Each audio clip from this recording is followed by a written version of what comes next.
Nuclear fission নাকি নতুন অধ্যায় পড়ছিলাম, দেখেন তো।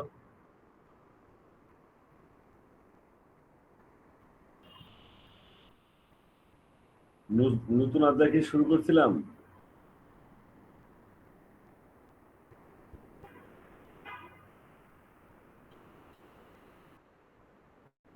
আপনার নাম কি কি কি অধ্যায় শুরু করছিলাম বলেন?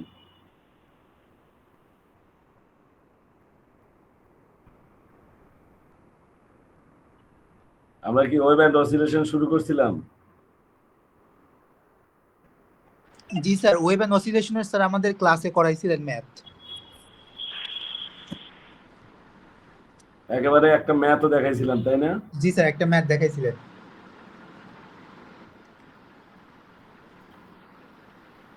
আচ্ছা, তাহলে আপনাদের বাকি আছে কি আমাদের?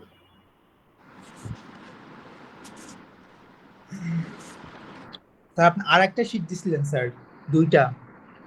হ্যাঁ স্যার আপনি আমাদেরকে দুইটা শীট দিছিলেন, তার ভিতরে ওয়েভ এন্ড অসিলেশন তো করাইছেন, আর একটা কোনটা? হ্যাঁ, আর একটা ওয়েভের আর একটা শীট দেওয়া আছে, প্রোগ্রেসিভ ওয়েভ। তো আমরা প্রোগ্রেসিভ ওয়েভটা আবার ক্লাসে পড়াই দিই। আমার মনে হয় যে এছাড়াও আর একটু বাকি আছে আপনাদের। ওই যে আগের যে অধ্যায়টা, আগের কি অধ্যায় পড়ালাম, ওইখানে কি পড়েছি বলেন তো?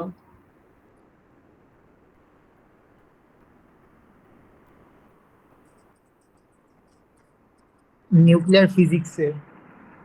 রাইট, এইখানে নিউক্লিয়ার ফিজিক্স পড়ছেন। সো আর একটা অধ্যায় বাদ আছে, ফটোতড়িৎ ক্রিয়া, ফটো ইলেকট্রিক,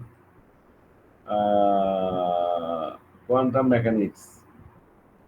এই চ্যাপ্টারটা বাকি আছে। ওকে, আমরা আজকে অনলাইনে ওই চ্যাপ্টারটা শেষ করে দিই। তাহলে আপনাদের আর একটা টপিক যেটা বাদ থাকবে, ওটা আমরা ওখানে করে ফেলবো, ঠিক আছে? জে এল, কারণ যে ব্যাচের স্টুডেন্ট অনেক আইডিয়া গেছে। ওকে,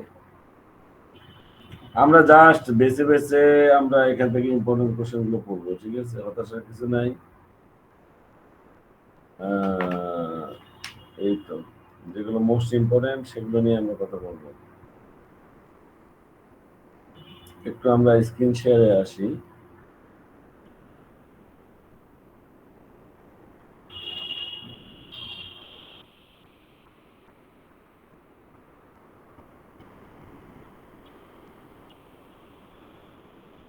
ফাইল তো অন করলাম, দেখেন দেখতে পাচ্ছেন কিনা?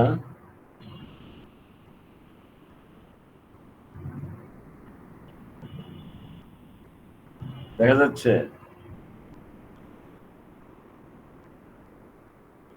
দেখতে পান? স্যার সুন্দর দেখা যাচ্ছে স্যার। সুন্দর দেখলে তো তাড়াতাড়ি হয়ে যাবে।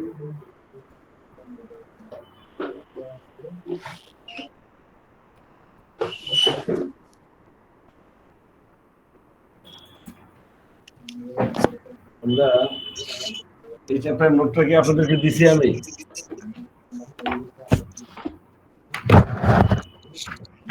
কেউ কি বলতে পারবেন?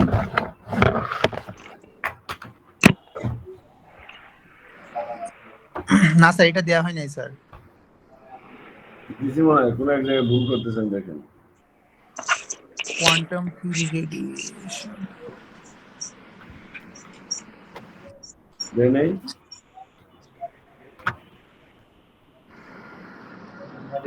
ক্লাস নাকি ফিজিক্স কোনটা? দিছি? না স্যার, দেওয়া হয় নাই স্যার, কোয়ান্টাম দেওয়া হয় নাই স্যার। স্যার আমাদের আপনি তিনটা দিচ্ছেন স্যার, নিউক্লিয়ার ফিজিক্স, আর হচ্ছে ওয়েভ এন্ড অসিলেশন 1 আর 2 স্যার। জীবন তো নয়েজ হচ্ছে, যার নয়েজ হচ্ছে একটু অফ করেন। আপনাদেরকে ট্রেনে ধরে অফ করতে গেলে আমার সময় লাগবে। মাসুম ভাই, আপনার মাইক অফ করেন।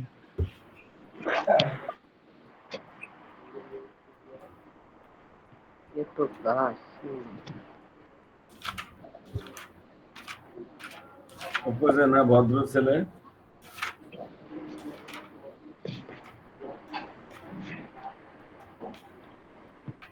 ওকে, welcome to all today's class. আমরা সবাইকে স্বাগতম জানাচ্ছি আজকের ক্লাসে। আমরা আজকে শিখব কোয়ান্টাম মেকানিক্স। এখান থেকে একটা কোশ্চেন হবে, ফুল একটা 10 মার্কসের কোশ্চেন হবে, ঠিক আছে? একেবারে এখানে যা আছে অনেক বেশি আছে। আমরা এখান থেকে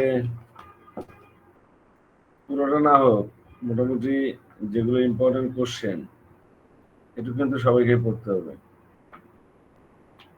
ঠিক আছে? কেউ ফাঁকি দিবেন না, ঠিক আছে? তাহলে আমরা আগে যে পড়ছি একটা নিউক্লিয়ার ফিজিক্স, এখান থেকে একটা কোশ্চেন, আর কোশ্চেনটা আগে বলে নিচ্ছি এই জন্য আপনার সাহসটা থাকে। বুঝলাম না ঘটনা কি। ও আচ্ছা, আর এইখান থেকে একটা কোশ্চেন, দুটা। আর গত ক্লাসে একটা বলছি, ওইখান থেকে একটা, কটা গেল? স্যার স্ক্রিন তো দেখা যায় না। তিনটা। আর একটা কোশ্চেন বাকি থাকবে, ঠিক আছে? স্যার তাহলে স্ক্রিন আপনাদের ওইটা আমাদের এতে পড়াবো। শুক্রবারে ক্লাস আছে না? শুক্রবারে ক্লাস আছে?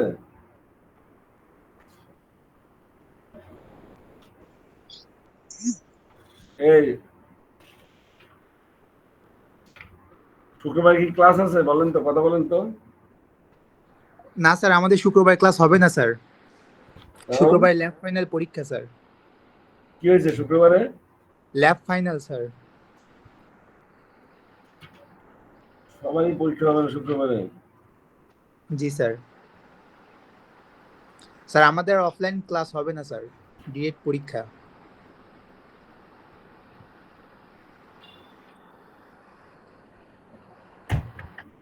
ওকে, শুক্রবার না হলে কিছু করার নাই, আমরা তাহলে আবার যখন পাবো তখন আমরা শেষ করবো, ঠিক আছে?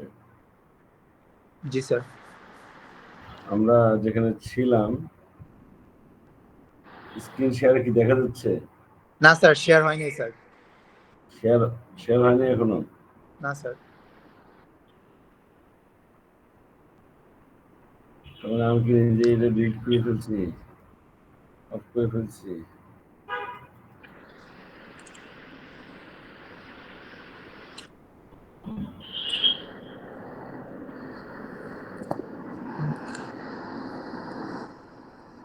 রাখলাম।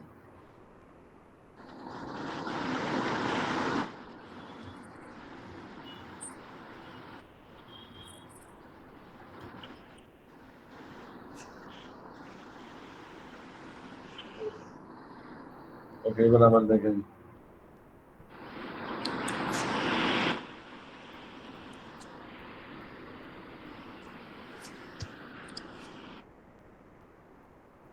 দেখা যাচ্ছে এবার? জি স্যার, দেখা যাচ্ছে। ওকে, কোয়ান্টাম থিওরি অফ রেডিয়েশন। প্রথমে আসলে ডেফিনেশন আসতে পারে ডিফাইন্ড ফোটন, ঠিক আছে? এগুলো বেসিক কিছু করে নেন। ফোটন, স্যার স্ক্রিন দেখা যায় না। স্ক্রিন দেখা যাচ্ছে। স্ক্রিন দেখা যাচ্ছে। আমাদের দেখা যাচ্ছে ভাই। তুমি একটু লিভ নিয়ে আবার জয়েন করো। হ্যাঁ হ্যাঁ, এখন ঠিক আছে। আচ্ছা, এখানে প্রপার্টিজ অফ ফোটন দেয়া আছে। এটা কিন্তু পরীক্ষা এই বছরের জন্য আপনাদের জন্য ইম্পর্টেন্ট না, তারপরেও এখানে আমরা বলতে পারি যে কতগুলো প্রপার্টিজ একটু জেনে রাখলেন। একটা হলো energy content. Photon contain the amount of energy is equal to h nu, okay, or hf, এইটুকু এনার্জি ফোটন এইটুকু ক্যারি করে, ঠিক আছে? ইকুয়াল টু h nu, অথবা এইভাবে h nu, hf, ঠিক আছে? অথবা ইকুয়াল টু nhf, ঠিক আছে? The amount of energy of photon is equal to nhf, where n is the number 1 2 3 according to the quantum mechanics, and h is the Planck constant, f is the frequency. Okay, energy of the photon is independent of intensity. তাহলে energy of photon doesn't depend on intensity, the frequency of radiation, and not by its intensity, as is equal to hf. তো equal to hf এই ইকুয়েশনের মধ্যে ইন্টেন্সিটির উপর depend করে না। mass and momentum of photon, ফোটনের mass আমরা জানি equal to mc square, এটা আইনস্টাইনের ইকুয়েশন। তাহলে m is equal to e by c square, ঠিক আছে, একটা রিলেশন। equal to hf লিখতে পারি, f এর পরিবর্তে লেখা যায় c by lambda। তাহলে ফাইনালি c c ক্যান্সেল হয়ে থাকে, একটা c ক্যান্সেল হয়ে যায়, m is equal to h by c lambda। আবার আমরা জানি p equal to mv, v না হয় আমরা এখানে mc লিখেছি, কারণ c টা হলো আলোর বেগ, ভেলোসিটি অফ লাইট। তো এখান থেকে m এর ভ্যালু যদি বসানো যায় h c lambda, তাহলে h c h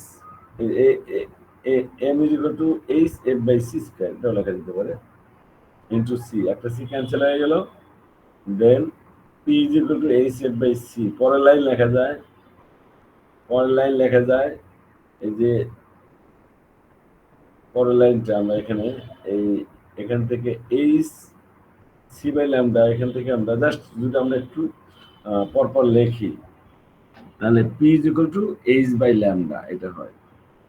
একবার আপনি এখানে ভেঙে ভেঙে একবার লিখলেও হয়, সাইড নোটে জাস্ট বলে দিলাম যে এই f এর পরিবর্তে h c by lambda, ঠিক আছে। জাস্ট আমরা এখান থেকে একটা ক্যালকুলেশন পাইলাম, p is equal to h by lambda, equal to h by, এটা কিন্তু এই যে m is equal to h by c lambda, ঠিক আছে, এখান থেকে এখান সহ এটাতে নিয়ে আসা হয়েছে, ঠিক আছে। m এর ভ্যালু হচ্ছে h by c lambda, h by c lambda এইখানে m এর জায়গায় বসাই দিলে এই যে h by c lambda, আর এখানে কিন্তু একটা c lambda, এখানে কিন্তু lambda c, এখানে যে একটু শর্ট করে ফেলছে, তো একটু শর্ট করে ফেলছে, যার কারণে কিন্তু এখানে কনফিউশন করে যাচ্ছে, ঠিক আছে। স্যার ওই যে ইন্টেন্সিটিটা বলতে আসলে মানে এই জায়গায় মানে বললেন যে কিসের ইন্টেন্সিটির উপর নির্ভর করে না ইকুয়াল টু এইচএফ, মানে ইকুয়েশন একটু বুঝে বুঝি না। কি আর হচ্ছে বলছেন? মোমেন্টামটা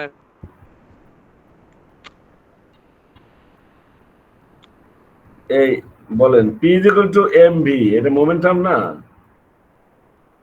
mv না হয় এখানে mc, ভেলোসিটি অফ লাইট, ঠিক আছে। স্যার বুঝতে পারছি এটা, বাট হচ্ছে আপনার ওই যে ইন্টেন্সিটিটা একটা বিষয় বললেন না, একটু জোরে বলেন, ইন্টেন্সিটি আপনার কথাটা ভালো করে আমি শুনতে পাচ্ছি না। বলছি স্যার হচ্ছে ই ইকুয়াল টু এইচএফ, আমরা যে এই প্লাঙ্কের যে ইকুয়েশন যেটা, এটাতে ইন্টেন্সিটির উপর নির্ভর করে না ফোটনের, এই বিষয়টা কি ক্লিয়ার নাই, কি বলছিলেন যেন? হ্যাঁ, ও এখানে আমরা দেখেন যে আমরা দেখতেছি অ্যাকর্ডিং টু দা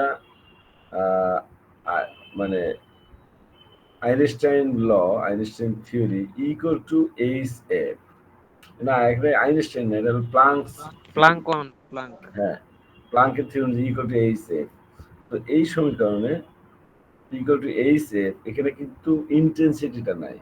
সো এই আমরা বলতে পারি এখান থেকে যে energy of photon doesn't depend on intensity, it's depend on frequency. Okay, frequency, number of frequency আর কি, অ্যান্ড এইচ তো প্লাঙ্ক কনস্ট্যান্ট, ঠিক আছে। জাস্ট এটাই বলছি, এখানে জাস্ট একটা প্রপার্টিজ, আপনি একটা বেসিক ধারণা নিচ্ছেন, এগুলো এই বিভিন্ন বিবৃতি দিয়ে আপনাকে একটা ধারণা দেওয়া হচ্ছে ফোটনটা কি আসলে, ক্লিয়ার।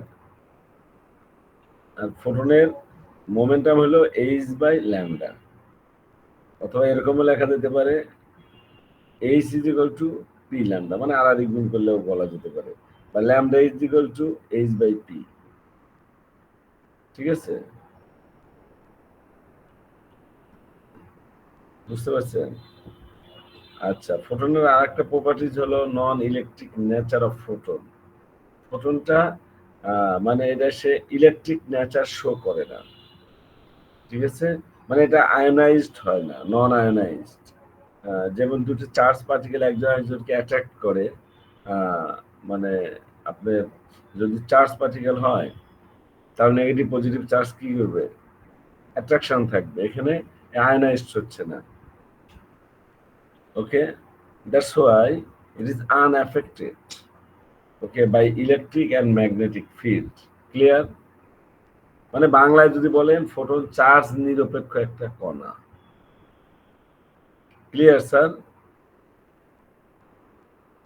ওটা স্যার একটু ফোটন যে স্যার চার্জ নিরপেক্ষ কোন, আমরা তো হচ্ছে আমাদের ইলেকট্রিক্যাল যে পিভি সেলে হচ্ছে আপনার ফটোভোল্টাইক সেলে যে করি ফোটন কণিকা মানে আলোক রশ্মি যখন পতিত হয় ফোটন প্যাকেজ আকারে, তখন হচ্ছে আমরা ডিসি যে সাপ্লাই পাই, তো সেই ক্ষেত্রে হচ্ছে এটা চার্জ নিরপেক্ষ কণা কেন, মানে ওটা বুঝতেছি না।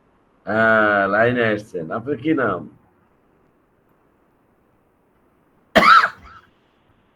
বলেন তো, কে কথা বললেন? কি নাম আপনার?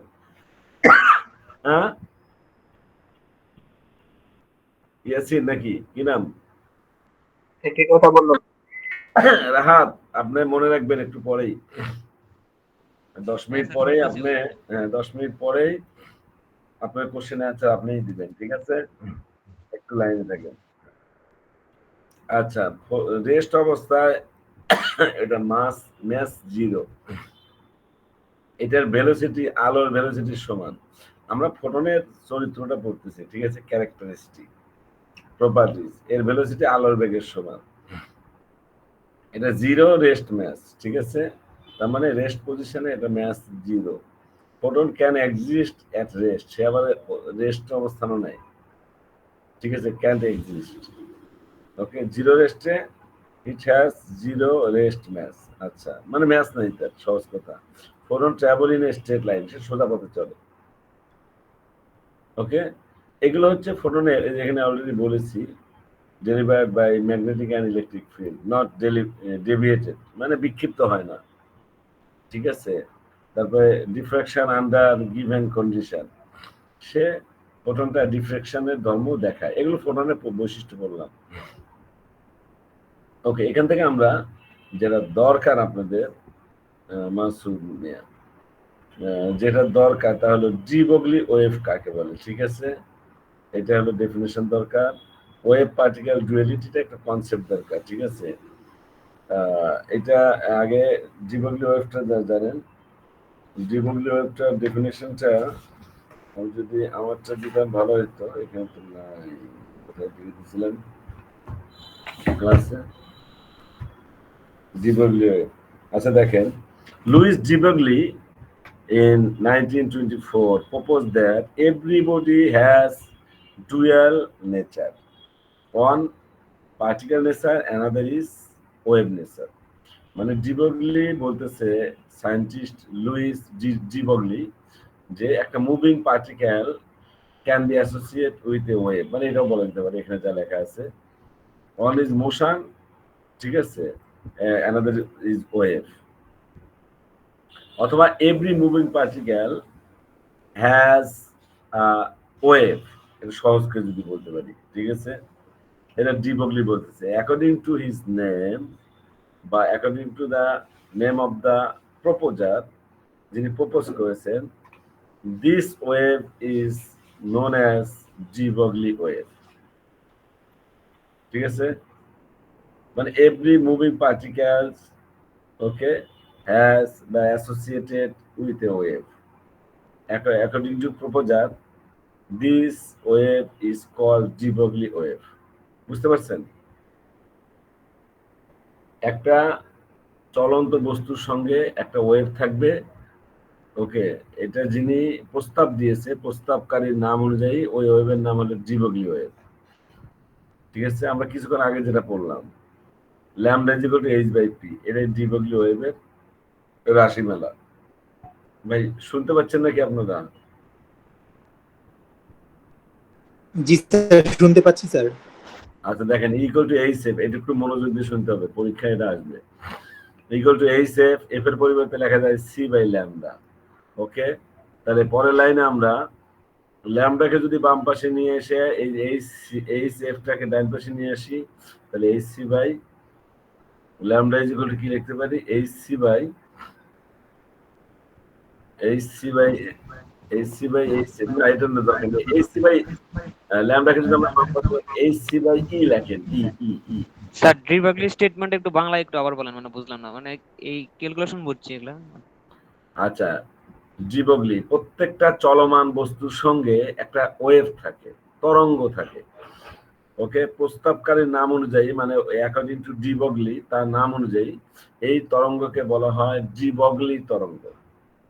ঠিক আছে, প্রত্যেকটি চলমান বস্তুর সঙ্গে একটা তরঙ্গ থাকবে। এই তরঙ্গের নাম ডি বগলি তরঙ্গ। ঠিক আছে, সেই তরঙ্গের তরঙ্গ দৈর্ঘ্য আমরা বের করছি, তরঙ্গ দৈর্ঘ্যের রাশিমালা। এই বাংলায় বললাম, আপনাদের বাংলায় বলছেন। ঠিক আছে, তো আবার according to the Einstein theory equal to H equal to M C square, আমরা এটা জানি।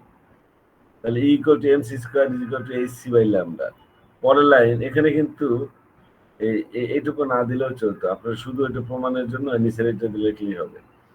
প্রথম লাইন লেখার পরে নিচের লাইনে চলে আসলে হবে M C square is equal to H C by lambda. তো lambda is equal to H C by H, একটা সি ক্যান্সেল হয়ে যায়, এইচ সি বাই বা এইচ বাই এম সি। ঠিক আছে, পরের লাইনটা M C is equal to আবার পি লেখা যায়, তাহলে lambda is equal to H by P. এইটুকু লিখলেই চলবে। De Broglie wave equation question আসতে পারে এই পর্যন্ত। ওকে, derive the expression for de Broglie wavelength. Clear? পারবেন কিনা বলেন, পারবেন? মন খারাপ, কেউ বলতে পারতেছে না। জি স্যার পারবো। প্রথমে ডি বগলি ওয়েভ কাকে বলে এটা লিখবেন। ওকে, এই যে এখানে কিন্তু এটা ভালো লেখা নাই, ডি বগলির ডেফিনিশনটা মানে ওয়েভলেন্থের ডেফিনিশনটা আমি যেটা বললাম ওইভাবে লিখবেন, না হলে আমি পাঠাই দিব না। আচ্ছা, আর এটা এক্সপ্রেশন এইটুকু লিখলে হবে, এই লাইনটা না লিখলেও চলে, মানে এই লাইন ইভিটা হচ্ছে আসলে কাইনেটিক এনার্জি, এটা এক্সরে থেকে নেওয়া হয়েছে। কেন জানেন এটা স্যার এখানে দিচ্ছেন, এই লাইনটা এখানে দরকার নেই। আচ্ছা, এরপর যেটা কিছুক্ষণ আগে যিনি বলতেছিলেন ফটো ইলেকট্রিক ইফেক্ট। ওকে, এটা কিন্তু লেস ইম্পর্টেন্ট, কারণ আপনাদের কোশ্চেন অনুযায়ী ওর পরে যেটা ইম্পর্টেন্ট হলো একটা ডেফিনিশন, একটা এক্সপ্রেশন, একটা ম্যাথ। আচ্ছা, ফটো ইলেকট্রিক ইফেক্টটা লাগবে। ফটো ইলেকট্রিক ইফেক্ট দেখেন এইবার, এই যে আপনি কে যেন বলছিলেন কথা, ফটো ইলেকট্রিক ইফেক্ট, এটা একটু পড়েন। ঠিক আছে, এখানে এখানে খুব সুন্দর করে ভালো এখানে ডেফিনেশন দেয়া নাই। ঠিক আছে, আমি ক্লাসে লিখে দিচ্ছি, আপনাদের অনলাইন ক্লাস নিচ্ছি, সো এটা আমি ক্লাসে লিখে দিচ্ছি, আমি এটা বলে দিচ্ছি। অ্যাটলিস্ট এটা এখন একটু পড়ে রাখেন, শুনে রাখেন, তারপরে আমরা যদি দরকার হয় আমার শীটটা আমি দিব। ভালো করে খেয়াল করেন।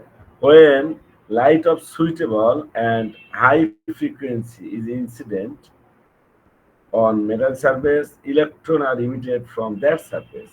This phenomena is called photoelectric effect.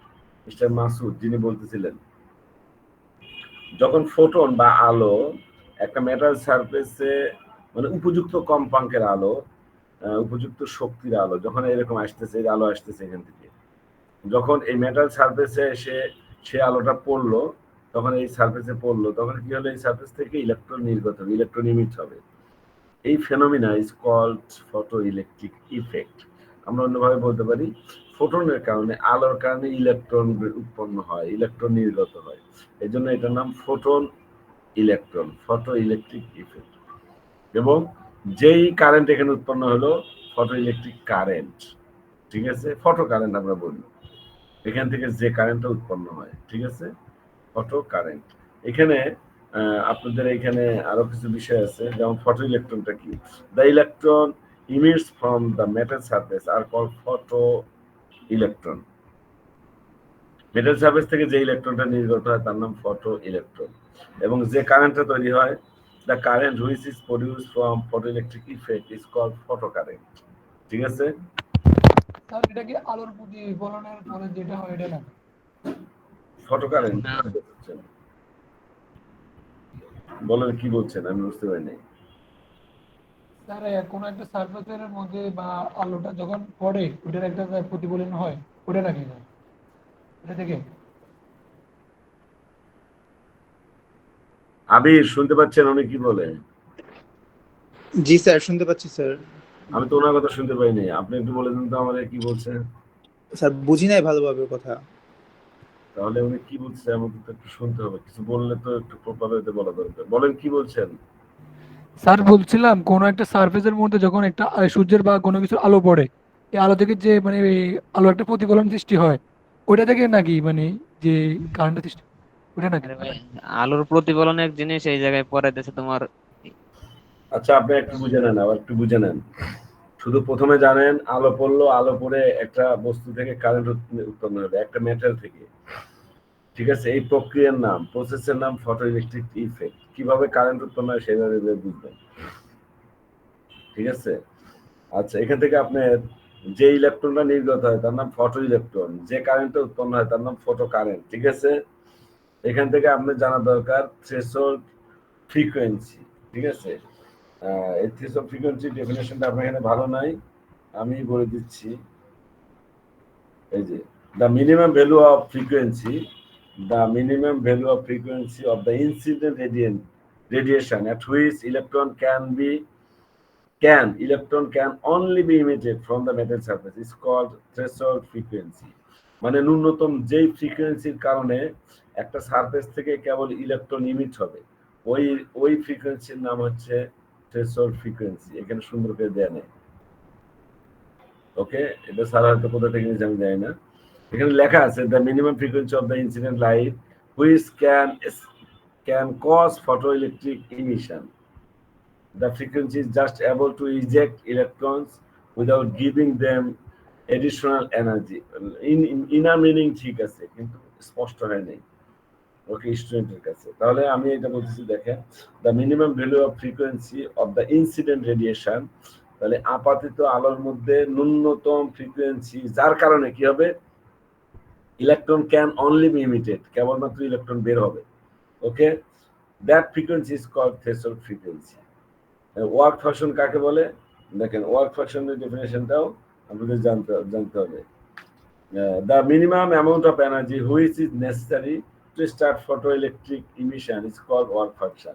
Work function টা এরকম বলতে পারি, the minimum amount of energy of incident photon, incident radiation, okay, so that the minimum amount of energy is required to reduce an electron from the metal surface, but to release an electron, একটা metal surface থেকে ইলেকট্রনটাকে বের করতে ন্যূনতম যেটুকু শক্তির প্রয়োজন তার নাম হচ্ছে work function. Clear? The minimum amount of energy of incident radiation, আপাতিত আলোর কারণে, ঠিক আছে, আপাতিত আলোর জন্য, অথবা এরকম বলতে পারি the minimum amount of energy is required to release an electron from the metal surface is called work function.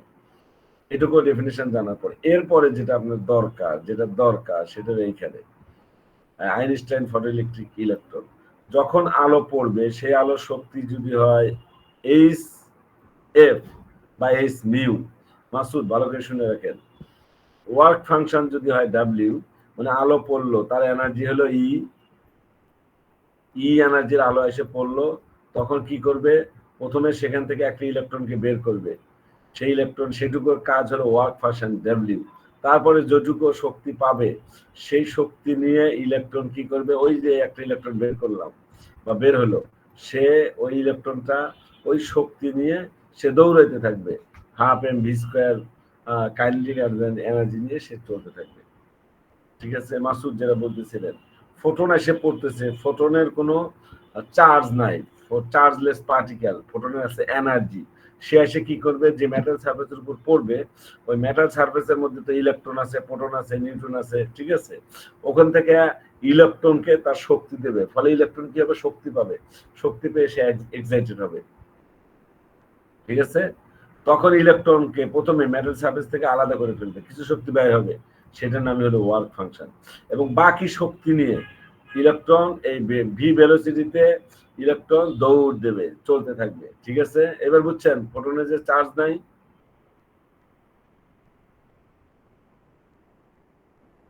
Photon সে একটা শক্তি, সে এসে ইলেকট্রনকে শক্তি দেবে। ইলেকট্রন ওই মেটাল সারফেসের মধ্যে ইলেকট্রন আছে, আমরা জানি যে কোনো ধাতব পদার্থের মধ্যে, যে কোনো পদার্থের মধ্যে ইলেকট্রন, প্রোটন, নিউট্রন দিয়ে তৈরি পদার্থ, তো ধাতব পদার্থের মধ্যে ইলেকট্রন ওই শক্তি পেয়ে সে প্রথমে বের হয়ে আসবে ধাতব পদার্থ থেকে, তারপরে সে ওই রেস্ট অ্যামাউন্ট অফ এনার্জি নিয়ে ঠিক আছে, সে একটা ভেলোসিটিতে ভি ভেলোসিটিতে সে চলতে থাকবে। এইবার যদি এটা হাফ এম ভি স্কোয়ারকে বাম পাশে নেই, তাহলে H mu by W minus W H, এটা কিন্তু ভি না, এটা মিউ মিউ মিউ, অথবা এইচ এফ ও লেখা যেতে পারে।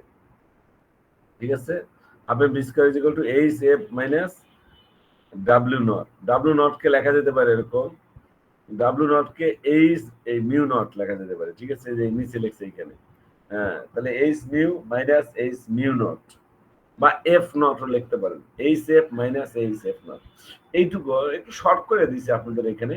এটাই হলো ফটো ইলেকট্রিক ইফেক্টের ফাইনাল ইকুয়েশন। আইনস্টাইন এই সমীকরণের জন্য নোবেল প্রাইজ পাইছে। ঠিক আছে, যদি আইনস্টাইন বিখ্যাত জি স্যার। তাকে এটির জন্য নোবেল প্রাইজ, তাহলে আপনাদেরকে এই পর্যন্ত মুখস্থ করতে হবে। ঠিক আছে, আপনি যতটুকু শর্ট কয়েন করেন, প্রথমে আপনাদেরকে ফটো ক্রিয়াটা কি এটা বলতে হবে, আর এই ফিগারটা এরকম না দিয়ে একটু শর্ট করে দিলেই হবে। ঠিক আছে, মনে করেন একটা মেটাল সারফেস দিলেন, এখানে আলো এসে পড়তেছে। ঠিক আছে, এরকম জাস্ট একটু অ্যারো সাইন দিয়ে এটা বলবেন আলো পড়তেছে। ওকে, এটা হলো আলো equal to H mu by H F. বিভিন্ন বইতে লেখা থাকে, আপনি H mu by H F লিখতে পারেন। এটাই হলো এই আলোর শক্তি। তারপর এখান থেকে ইলেকট্রন বের হচ্ছে, সেটাকে আপনি ইলেকট্রন দিয়ে এরকম তীর চিহ্ন দিয়ে ইলেকট্রন দিয়ে দেখাতে পারেন, এটা একটি ইলেকট্রন। ঠিক আছে, তীর চিহ্ন দিয়ে দেখাতে পারেন। ওকে, আবার এটাকে যদি আপনি একটু সার্কিট আকারে দেখান কোয়ার্টজ টিউব, তাহলে এই টিউবটা এটা একটু বর্ণনা দিতে পারেন। ঠিক আছে, দুটা প্লেট, ধাতব প্লেট, একটা পজিটিভ একটা নেগেটিভ, একটা অ্যানোড ক্যাথোড, এখানে একটার সাথে ব্যাটারি, এখানে কিন্তু এই কানেকশনটা দেয় না, এখানে একটা কানেকশন আছে, এই ব্যাটারির সাথে কানেকশন হয়ে গেল, আর এদিকে একটা এমিটার দিয়ে আবার এখানে ক্যাথোডের সাথে কানেকশন হয়ে গেল, একদিকে পজিটিভ একদিকে নেগেটিভ। এদিকে আমরা নেগেটিভ দেই, তাহলে ইলেকট্রন এদিকে দৌড়াতে থাকে এইদিকে, পরে এটাকে আবার পজিটিভ দেওয়া হয়। পজিটিভ দিলে ইলেকট্রন যাবে না, ন্যূনতম যে ভোল্টের জন্য ইলেকট্রনের প্রবাহটা বন্ধ হয়ে যাবে, তার নাম হলো স্টপিং পটেনশিয়াল। ওগুলোর ডিটেলস এখানে লেখা নেই। ঠিক আছে, স্টপিং পটেনশিয়ালটা হলো এই ইলেকট্রনের গতিশক্তি হলো হাফ এম ভি স্কোয়ার। ঠিক আছে, এই ইলেকট্রনের গতিশক্তিকে থামায় দেবে যে ইলেকট্রন, যে পটেনশিয়াল। ঠিক আছে, মানে বিভব প্রয়োগ করলে, এদেরকে অ্যানোডের জায়গায় ক্যাথোড, ক্যাথোডের জায়গায় অ্যানোড দিলে সেটুকের ভ্যালু হচ্ছে, সেটুকের পরিমাণ হচ্ছে ই ইন্টু ভি। ভি হলো ওই ভোল্টেজ, ই হলো ইলেকট্রনের চার্জ। এই E V is equal to half M V square. এটা এইখানে এই যে আমরা ডাইরেক্ট যেটা পাইছি, এর আগে লিখছিল ওইখানে, ওখানে এক্স জায়গায় দরকার ছিল না। এটা হলো আপনার, এটা হচ্ছে আপনার যে হাফ এম ভি স্কোয়ার ইলেকট্রনের কাইনেটিক এনার্জি সমান সমান ইভি। এটা দিয়েও প্রমাণ করা যায়। আপনাদের এখানে শর্ট করে লেখছে, ওটা লেখেই নেই। ঠিক আছে, আপনার যেটুকু লেখা আছে সেটুকু লেখলেই চলবে। ঠিক আছে, এরপরে কম্পটন ইফেক্টের শুধু ডেফিনেশনটা জেনে নেন। ঠিক আছে, কম্পটন ইফেক্ট, এটা ডেফিনেশনটাও এখানে ভালো দেয় নাই, আমি একটা ডেফিনেশন দিয়ে দিচ্ছি। এটা একটু আপনি যদি নিতে চান, এটা লেস ইম্পর্টেন্ট, তারপরে যদি কেউ পড়তে চান তাহলে আমি দিয়ে দিব না। ঠিক আছে, কম্পটন ইফেক্ট দেখেন, when a high energy photon is scattered due to collision with the target, the wavelength of the scattered photon becomes larger than the incident photon. আমি আবার বলছি, দেখেন, একটা ফোটন যখন যখন একটা ইলেকট্রনের সাথে ধাক্কা খায়, কলিশন হয়, ওকে, ইলাস্টিক কলিশন হবে, যখন কলিশন হবে তখন কি হবে, তখন ফোটনটা একটা ভিন্ন দিকে যাবে, সে কিন্তু আগে পথে যেতে পারবে না, ধাক্কা খাইছে যে। আবার ইলেকট্রনকেও সে একদিকে, সে ধাক্কা দিয়ে ইলেকট্রনকেও একদিকে ফরওয়ার্ড করবে। ঠিক আছে, একদিকে ইলেকট্রন যাবে, আরেকদিকে ফোটন যাবে। এক একটা বইতে এক এক বইয়ে দেয়া আছে, এদিকে ফোটন আছে, এদিকে ইলেকট্রন আছে, এদিকে ইলেকট্রন, এদিকে ফোটন। আচ্ছা, গেল দুই দিক গেল। তাহলে এই ধাক্কার পূর্বে ফোটনের যে ওয়েভলেন্থ, আর ধাক্কার পরে ফোটনের ওয়েভলেন্থটা সেম হবে না, চেঞ্জ হয়ে যাবে। ঠিক আছে, এই যে চেঞ্জ হয়ে যাবে, এটাই হলো কম্পটন ইফেক্ট। তাহলে ডেফিনেশনটা কি, when a high energy photon, যখন উচ্চ শক্তির ফোটন স্ক্যাটার্ড হয় due to collision with the target nuclei. ঠিক আছে, বা target with the target electron বলতে পারি, with the target electron, with the target particle, একই কথা। তাহলে যখন হাই এনার্জি ফোটন স্ক্যাটার্ড হচ্ছে একটা ইলেকট্রনের সাথে ধাক্কা খেয়ে কলিশন হয়ে, okay, then the wavelength of the photon become larger, ফোটনের ওয়েভলেন্থটা একটু বড় হয়ে যায়, okay, then the incident photon, আপাতিত ফোটনের চেয়ে ধাক্কা খাওয়ার পরে যে ফোটন যাচ্ছে তার ওয়েভলেন্থটা চেঞ্জ হয়ে যায়, বেড়ে যায়। This phenomena is called Compton effect. এই ফেনোমিনার নামটাই হলো কম্পটন ইফেক্ট। তাহলে এই ফোটনের যে ওয়েভলেন্থটা চেঞ্জ হয়, ফাইনাল ওয়েভলেন্থটা যদি হয় F lambda, lambda F, initial wavelength যদি হয় ল্যামডা আই, তাহলে lambda F minus lambda I is equal to del lambda, equal to আমরা লিখতে পারি H by M not C into 1 minus cos theta. শুধু এই ইকুয়েশনটা আর এই ডেফিনেশনটা শিখবেন, ওকে। এটা কেমনে আসলো এটা আসলে আপনাদের ক্লাসে পড়ানো উচিত না, এটা অনেক বড়, এটা পরীক্ষাতেও দেয় নাই, দেবে না, টেনশনের কারণ নেই, ঠিক আছে। আপনি যেটুকু বেসিক জানা দরকার এটুকু জানেন কম্পটন ইফেক্টটা কি, আর এই ফিগারটা দিবেন একেবারে একটা ইলেকট্রন ফোটন যা ধাক্কা খাচ্ছে ইলেকট্রনের সাথে, একদিকে ফোটন গেছে একদিকে ইলেকট্রন গেছে, বাস এইটুকু দিলে হয়ে যাবে, ওকে। আর অ্যাঙ্গেলটা দিবেন একটা ফাই অ্যাঙ্গেল একটা থিটা অ্যাঙ্গেলে যাচ্ছে, আর এখানে দিবেনটা হচ্ছে এই ইকুয়েশনটা যেটা আমি গোল রাখ দিয়েছি, ঠিক আছে। এইটুকু আপনি লিখতে হবে, ক্লিয়ার? আপনি শুনতে পাচ্ছেন?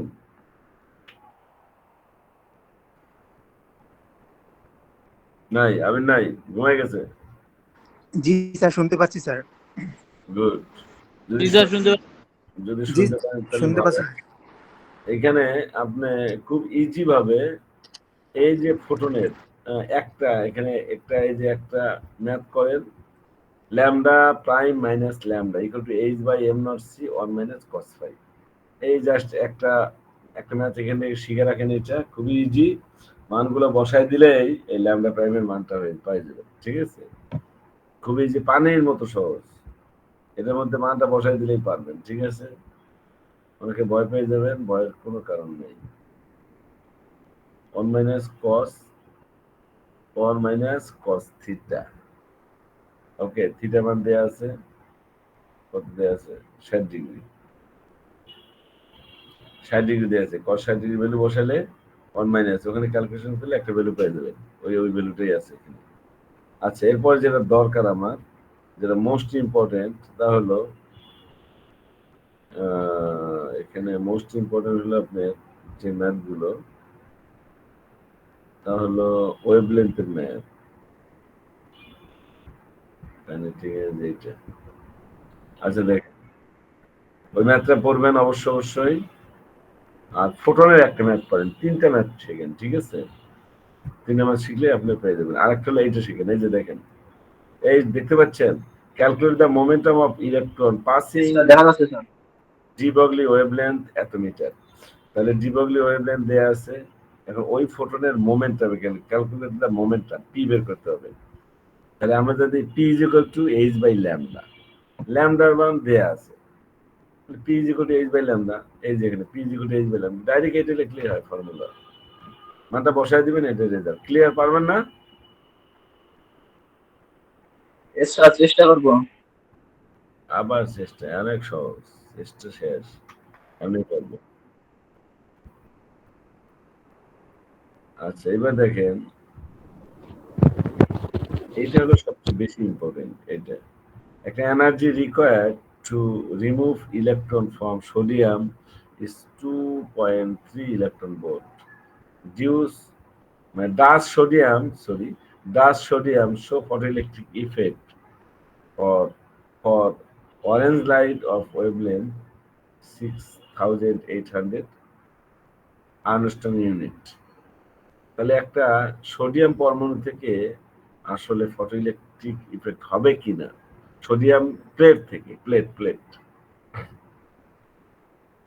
ওকে, এটাই চাইছে, এটাই কোশ্চেন, যেখানে ওয়ার্ক ফাংশন দেয়া আছে, okay, work function W nought 2.3 electron volt, এখানে ইলেকট্রনের চার্জ দিয়ে গুণ দিলে তখন হয়ে যাবে জুল, ওকে। আর আপাতত আলোর ফোটনের ওয়েভলেন্থ দেয়া আছে ল্যামডা, এই একটু 10⁻⁻10 দিয়ে গুণ করলে এটা মিটার হয়ে যাবে। এখন আমাদের ফর্মুলাটা কি, চাইছে হলো কি দেখেন, photo electric effect for orange.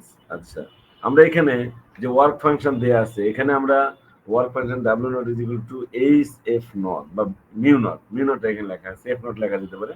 তাহলে এফ নটের মান বের করলাম, যে ন্যূনতম মানে যেটা কম্পাঙ্ক, যেটাকে আমরা বলেছি যে থ্রেশহোল্ড ফ্রিকোয়েন্সি, সেটা আমরা বের করে নিলাম। আর যে আলো আপাতিত হলো তার ফ্রিকোয়েন্সি আমরা বের করলাম, সেটা বের করলাম হচ্ছে এই এই যে এখানে দেখেন F is equal to C by lambda. C তো আলোর বেগ, ল্যামডা দেওয়া আছে, ঠিক আছে। বা C C is equal to F lambda. V কোটি এফ ল্যামডা কিন্তু আমরা জানি, এটা ভি না হয় সি কোটি এফ ল্যামডা। এখান থেকে আমরা এফ এর ভ্যালু বের করে নিলাম, তাহলে এফ এর ভ্যালুটা পাচ্ছিলাম বা mu, mu new new mu না নিউ দিয়ে লেখা হয়েছে। তো কত পেলাম এখানে 4.412 10 to the power 14 হার্জ, আর যেটা এটা হার্জ ফ্রিকোয়েন্সি। আর যেটা আমাদের ওই যে মেটাল আমরা কনসিডার করেছি তার ওয়ার্ক ফাংশন দেয়া আছে, সেটা অনুযায়ী মিনিমাম ফ্রিকোয়েন্সিটা হলো 5000 মানে 5.55 10 to the power 14 হার্জ, আর ইনসিডেন্ট ফ্রিকোয়েন্সিটা হচ্ছে 4.4। তাহলে আপাতিত হলে আলোর কম্পাঙ্ক যদি কম হয়, আমরা কিন্তু বলছি ডেফিনেশনে সাফিসিয়েন্ট এনার্জির আলো হতে হবে। দেখা যাচ্ছে আপাতিত আলোর কম্পাঙ্কটা কম, যেটা দরকার সেটা আরো বেশি, সুতরাং এখান থেকে ইলেকট্রন ইমিট হবে না, ঠিক আছে, কারেন্ট প্রডিউস হবে না, ফটো ইলেকট্রিক ইফেক্ট ঘটবে না। সো এখানে লেখা আছে the sodium light does not show photo electric effect, say photo electric effect প্রদর্শন করতে পারবে না। ক্লিয়ার?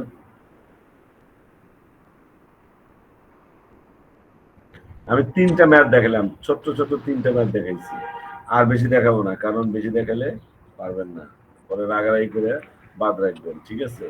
3টা ম্যাথ পড়েন স্যার। স্যার। আর স্যার বলছিলাম ফাইনাল পরীক্ষার আগে তো আলাদা একটা শিট দেয় যে এগুলো মানে পড়ে আসতে হচ্ছে, আপনি আলাদা শিট দিবেন না যে আচ্ছা, এগুলো পড়া লাগবে এরকম? আমি এগুলো বলে দিচ্ছি, এগুলো আগে লিখে রাখেন, শীতে চিন্তা করে করেন, এটাকে লিখেন। তারপর ডেফিনিশন করবেন হলো স্যার কম্পটন ইফেক্ট কাকে বলে, ফটোতন্ত্রীয় কাকে বলে, ফটো ইলেকট্রিক ইফেক্ট, আর হলো ডিব্লিউ, 3টা ডেফিনিশন করবেন, ঠিক আছে। তাহলে 3টা ডেফিনিশন পড়বেন, 3টা ম্যাথ করবেন, আর 2টা বড় কোশ্চেন, বড় না ছোটই, কিন্তু মানে ভাবে বড়। তাহলে একটা হলো এই ফটো ইলেকট্রিক ইফেক্টের সরি এই ডিব্লিউ ওয়েবের এই ইকুয়েশনটা, এইটা যেটা দিচ্ছে, এইটা P is equal to H by lambda, এই ইকুয়েশন রিডিউস করবেন, আর আইনস্টাইনের এই ইকুয়েশন রিডিউসটা করবেন। এই দুটা ইকুয়েশন রিডিউস, ঠিক আছে, এই পর্যন্ত লিখলে আরো ভালো। তাহলে 2টা ইকুয়েশন রিডিউস করবেন, ঠিক আছে। আর 3টা ডেফিনেশন বলছি, 3টা ছোট্ট ছোট্ট ওয়েভলেন্থ ডেফিনেশন বলছি, ওকে। আর কি আছে এখানে, আর তো কিছু থাকার কথা না, এর মধ্যে কমন করে দেওয়ার কথা, ঠিক আছে। যদি এর মধ্যে আরো কিছু লাগে তাহলে আমি আবার পরে দিব।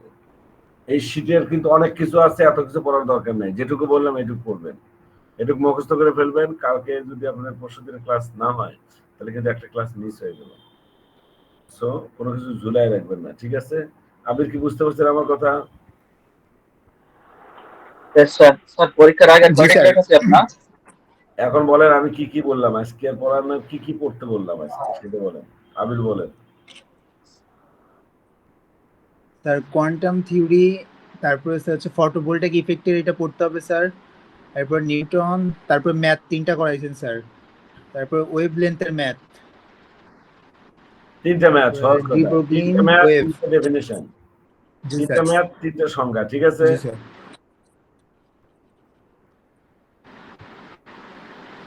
3টা ম্যাথ, 3টা সংজ্ঞা, আর 2টা এক্সপ্রেশন, একটা হলো ডি ব্রগলি ওয়েভের এক্সপ্রেশন, আর একটা হলো ফটো ইলেকট্রিক ইফেক্টের এক্সপ্রেশন, ঠিক আছে। জি স্যার। এটা মুখস্থ করে ফেলবেন শুক্রবারের মধ্যে, এটা মুখস্থ করবেন 10 মার্কস কোশ্চেন পাবেন, ঠিক আছে। আর যদি কিছু স্যার আমাদের পিডিএফটা দিয়ে দিবেন স্যার। এটা পিডিএফ দেওয়া হয় নাই, চেনা স্যার? না স্যার, কোয়ান্টাম থিওরি পিডিএফ দেওয়া হয় নাই। আচ্ছা কোয়ান্টাম দিচ্ছি, আর ওই যে দেওয়া হয়েছে কি বলে ওয়েবের জি স্যার, না স্যার, ওয়েব সব এন্ড দেওয়া অসিলেশন দিবি, দেয়া হয়েছে স্যার দুইটা। ওটা দিস আমি। দেয়া হয়েছে, দেয়া হয়েছে ও দুইটাই। আচ্ছা। আপনি পরীক্ষার আগে আর কয়টা ক্লাস হবে স্যার? ফাইনাল পরীক্ষার আগে অনলাইনে ক্লাস হবে। কয়টা আছে আর কয়টা আছে? আরো দুইটা যদি দরকার হয়। হুম। অফলাইন স্যার ক্লাস যেহেতু আমরা। আপনার আর দুইটা ক্লাস আছে, আপনি যে ফাইনালের নাকি আর দুই একটা জায়গায় দেন স্যার, মানে যেগুলো ধরেন একটু আঠার মতো আছে বা। আমি আর কি অনলাইন অফলাইন ক্লাস পাবো না আমরা? না স্যার, অফলাইন ক্লাস আর পাবেন না স্যার। স্যার অফলাইন তো ক্লাস নাই, আমরা যেন একটু প্র্যাকটিস করে যেন পাস করতে পারি স্যার, এরকম আর জায়গাটা দাঁড়াই দিন। শোনেন, এই শোনেন, দুইটা লেকচার ফলো করবেন, যা পড়াচ্ছি সুন্দর করে পড়েন, হ্যাঁ, এগুলো পড়লেই পাস। পাস নিয়ে এত টেনশন দরকার নেই। টেনশন হলো আচ্ছা ঠিক আছে স্যার। শোনেন, আমি যেগুলো বলতেছি এগুলো আপনার মনে থাকতেছে কিনা, কারণ আপনাদের যেটা প্রবলেম হয় ভাই, আমি বারবার এটা দেখতেছি, আপনার যেটা হয় প্রবলেম, তাহলে পরীক্ষার হলে লিখতে পারেন না, ঠিক আছে? অনেক পোস্ট পাস নেন, পরীক্ষার হলে লিখতে পারতেছেন না, এই জন্য অনেকেই খারাপ করতেছে। এই যেগুলো দিয়ে দিচ্ছি সবগুলো সুন্দর করে মুখস্থ করে ফেলেন। আজকে যেগুলো নিলেন মুখস্থ করে ফেলেন। যদি কোনোটা আপনার কষ্ট লাগে, মুখস্থ হচ্ছে না, ওটা যদি লেস ইম্পর্টেন্ট হয় বাদ দিয়ে দেন, ওটা পড়ার দরকার নাই, ঠিক আছে? এটা সিয়ারের সাথে একটু কথা বলে নেবেন, দোস্ত এটা মুখস্থ হচ্ছে না, এটা কঠিন, এটা কি লাগবে নাকি বাদ দিয়ে দিব। সিএ যদি না বোঝে তাহলে আমাকে বলবে, ঠিক আছে? সবগুলো নোট আবার দিয়ে দিলাম আপনাদের হোয়াটসঅ্যাপে। আমি স্যার মিড টার্মের সবগুলো রেজাল্ট ওকে দিয়ে ওকে স্যার। দিচ্ছেন নাকি? আর যেটা আপনার এখানে এই শীটে কঠিন লাগে আপনার খাতায় আলাদা করে লিখে রাখেন। দুটো কোশ্চেন 1 ঘন্টা 2 ঘন্টা পড়লেই তো পাস হয়ে যায়।